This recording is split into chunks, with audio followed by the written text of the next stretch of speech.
4번 문제는 NCS 예시 문제입니다. 이와 같은 지문을 제시하고 A, B, C, D 이와 같은 화자를 등장시켰죠. 이럴 경우 즉 화자가 등장하는 경우 독해법에 대한 이해가 필요하죠.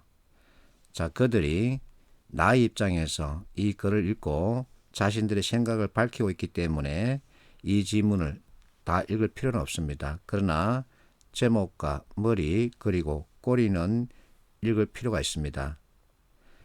자, 그들의 대화를 보면 A씨 하지만 우리가 익혔던 하지만이 눈에 잡혔죠.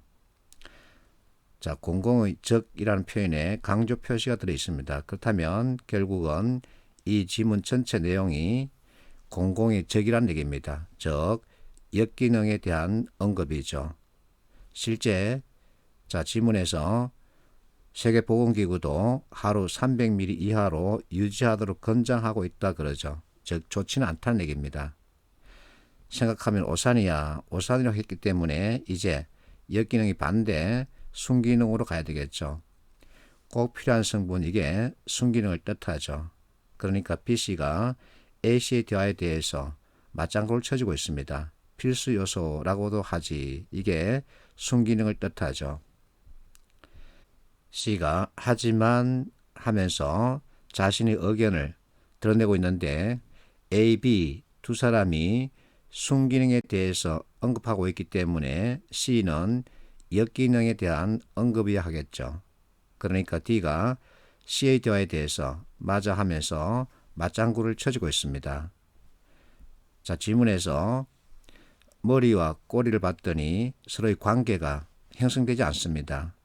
관계를 맺기 위한 타깃이 나와야 하는데 타깃이 머리와 꼬리에는 없는 거죠. 그래서 지문을 한 번 더 읽어주면 심장이 등장하죠. 결국 콜레스테롤과 심장과의 관계에서 하루 섭취량을 300ml 이하로 유지하도록 권장하라. 그 얘기는 나쁘다는 얘기죠. 그래서 서로의 관계를 이렇게 나쁜 쪽으로 맺어주면 됩니다. 그래서 답은 4번이죠.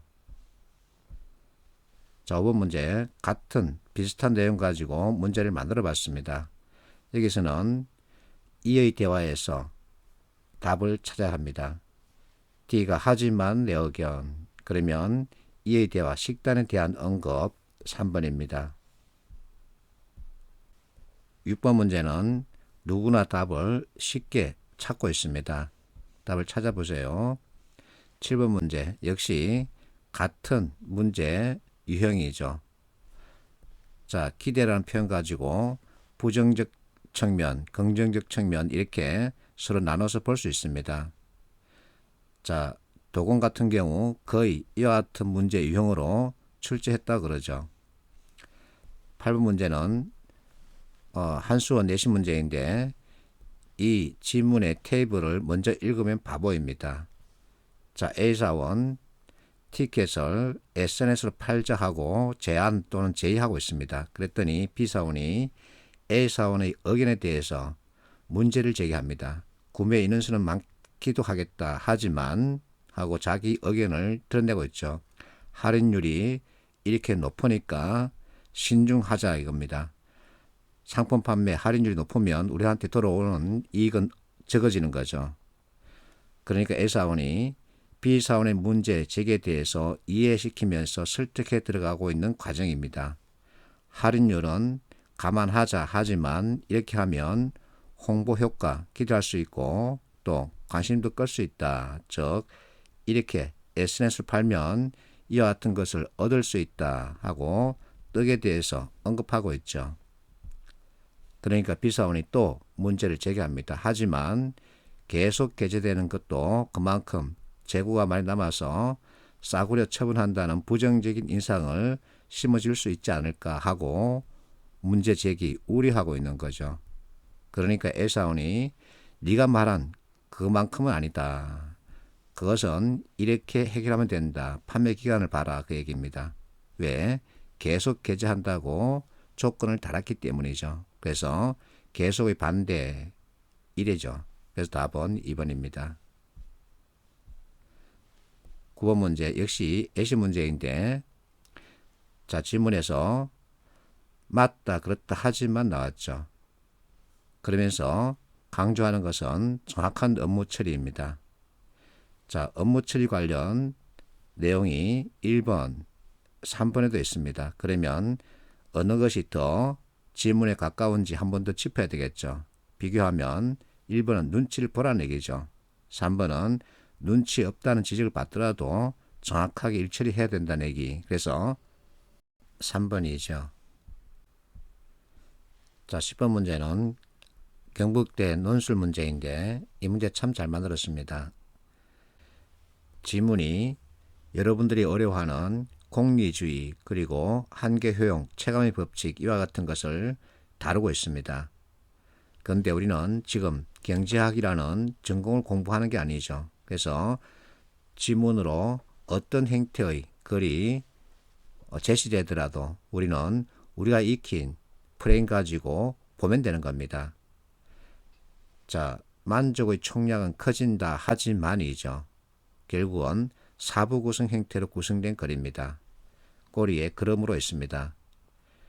자, 커진다 하지만 반대로 가야 되겠죠. 그래서 가에는 1번 또는 3번 줄어든다는 표현이 맞습니다.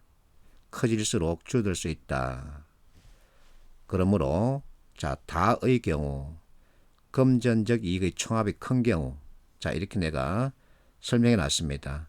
우리 GDP가 이렇게 커지면 개인의 소득도 비례해서 커져야 하는데 많은 사람들이 국가의 부가 커지는 반면에 자신의 소득은 왜소하다고 느끼고 있죠.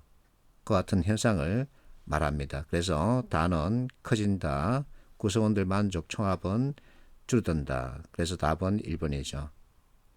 이렇게 접근하면 그 어떤 내용도 다 제대로 파악할 수 있습니다.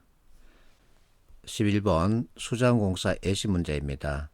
지문 역시 경제 관련 이론이죠. 시장 가격이란 이와 같은 것이다. 반면 내재 가치란 이와 같은 것을 말한다. 자, 시장 가격은 어쩌고 형성된다 하지만 따라서 사부 구성입니다. 자, 내재 가치가 있는데 수요에 따라서 가격이 형성된다. 이것이 바로 시장 가격이란 얘기죠. 자, 따라서 다음에 내용 역시 수요 감소, 증가에 따라서 변하는 것을 보여주고 있습니다. 그래서 추론은 4번이 되는 거죠. 12번 문제 역시 수능 문제인데 여기저기서 많이 뺏겨 먹었더군요. 발문에서 글쓴이 주장을 묻고 있습니다. 맞다 그렇다 그러나 내 의견. 글쓴이 그러나 다음에 의견을 짚으라는 얘기죠. 자, 지문에서 꼬리에 그러므로가 눈에 잡혔습니다. 결국은 사부구성 틀로 읽을 수 있다는 얘기죠. 시장 이자율이나 민간 자본의 수익률을 사회적 할인율로 적용하자는 주장, 이와 같은 주장에 대해서 글쓴이는 수용하기 어렵다는 거죠. 왜냐하면 때문이다 하고 이론으로 설명하고 있습니다. 그러면서 마지막에 그러므로 자, 공익적 차원에서 결정되는 것이 바람직하다 하지만 누구를 배려하자고 미래 세대를 배려하자는 차원입니다. 이렇게 짚으면 해석하지 않고 바로 답을 찾을 수 있죠. 이렇게 연결하면 됩니다. 어려운 문제일수록 더 쉽게 답을 찾을 수 있습니다. 13번 역시 수능 문제인데 자, 1번 입장이죠. 결국은 주장과 같은 뜻입니다. 문화상대주의 관련 내용인데 문화상대주의는 다른 문화를 이해한다는 인식론이라 그러죠. 그래서 이해라는 관점에서 봐야 합니다. 거리가 먼 것은 자, 4번 관용의 도구가 될 수 있다. 글쓴이는 분명하게 이해 측면에서 접근해야 한다고 강조하고 있죠. 관용, 이 뜻은 용서와 가깝죠. 용서할 수 있는 도구가 될 수 있다 그러면 안 되죠. 그래서 답은 4번입니다. 이거 읽고 해석하는 것은 어렵습니다. 그러나 우리가 익혔던 방법대로 접근하면 답은 쉽게 찾을 수 있죠. 자, 이번 문제는 남용이 되겠죠. 14번 문제. 자, 코레일 기출 문제입니다. 그러나 잊혀질 권리에 대한 반론이죠. 상식적 판단으로 충분히 답을 정할 수 있습니다. 15번 코레일 예시 문제인데 정의라는 것은 이미 지문 자체가 우리가 어려워하는 철학적 내용을 담고 있죠. 그러면 다른 생각하지 말고 꼬리로 가는 겁니다. 꼬리 보니까 그러나, 요구하나, 그러나가 2개 잡혔죠. 이럴 때는 맨 끝에 그러나를 한 번 더 짚으면 됩니다. 자, 행동 방향은 수정이죠. 수정이란 단어가 들어간 선택지는 1번밖에 없습니다. 그래서 답은 1번이죠. 자, 수정을 받지 않을 수 없다. 그러니까 수정을 해야 되겠죠. 이건 해석이죠. 자, 16번. 이와 같은 지문의 내용에서 이와 같은 질문에 답하기 위한 키워드를 찾아내야 되겠죠. 지문에서 그러나 이게 눈에 잡혔습니다. 맞다, 그렇다. 자, 외부가 잡혔죠. 그러나 이젠 외부의 반대니까 내부로 잡아야 되겠죠. 자, 내부에서는 우리의 정체성을 찾자. 그러면서 하향식 의사결정 구조에서 탈피해서 재량적 의사결정 구조를 만들자고 하죠. 그러면 재량적 관계 유연성이죠. 그래서 답은 1번이죠. 17번 예시 문제인데 4부 구성에 해당되는 표현 찾아서 동그라미 쳐놓고 보면 전체 빨리 판단할 수 있습니다. 너희들 이번에 100대 주문했다. 하지만 우리 어려워. 왜냐하면 그 많은 물량을 그렇게 한꺼번에 주면 어떡하니. 그러니까 반으로 줄여두든지 아니면 시간을 좀 넉넉하게 달라. 그러면 우리는 뭘 할 수 있다 그러죠? 납품 가격 인하죠. 그래서 답은 2번입니다.